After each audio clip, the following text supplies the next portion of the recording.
मी आपल्या समोर सध्या आपल्या समोर उभे आहेत सध्याचे विद्यमान आमदार अमित शनात यांची प्रतिक्रिया घेऊया। आज आपण मतदान केल्यावर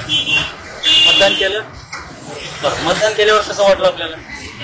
मतदान केल्यानंतर सर्वप्रथम मी तुम्हाला सांगतो की आज राज्यभरात लोकशाहीचा उत्सव साजरा होत आहे आणि उत्सवात आपण सगळे सहभागी होतो, त्याचा आनंद नक्कीच वेगळा आहे। बरं, आपण लोकांना काय संदेश देऊ इच्छिता? मतदानासाठी हेच विनंती करेल की अजून जवळपास 2 तास उरलेले आहेत। सगळ्या मायबाप जनतेने या उत्सवात सहभागी व्हावं आणि येणाऱ्या सरकारला साथ द्यावी।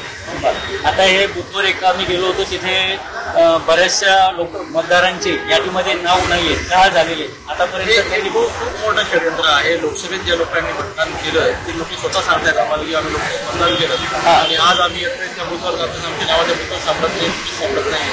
इलेक्शन कमिशनचं षडयंत्र उघड झालं। तर मग यामध्ये आपण कोणाला दोषी ठरवू शकतो? प्रशासन आणि इलेक्शन कमिशन, प्रशासन आणि इलेक्शन कमिशन यांच्या माध्यमातूनच हे काम झालेलं आहे। दुर्लक्ष की यांनी त्याकडे लक्ष दिलं नाही, त्याच्यामुळे चेंज घडलं। बरोबर। धन्यवाद। काय नाव भाऊ आपलं? मतदान केलं?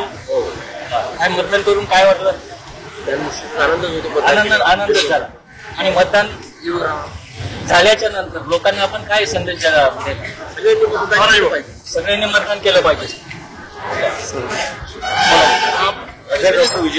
लोक झालेली मतदान केलं, आपण मतदान केलेलं आहे।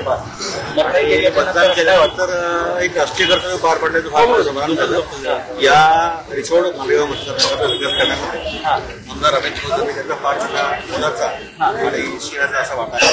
त्यामुळे त्यांच्या माध्यमातून या मतदारसंघाचं गीत अशाच पद्धतीने पुढे चालावं यासाठी त्यांनी निवडून येणं या अत्यावश्यक घटनामुळे या मतदारसंघातील बहुसंख्य मतदारांनी त्यांना पसंती द्यायला आम्हाला दिसलं।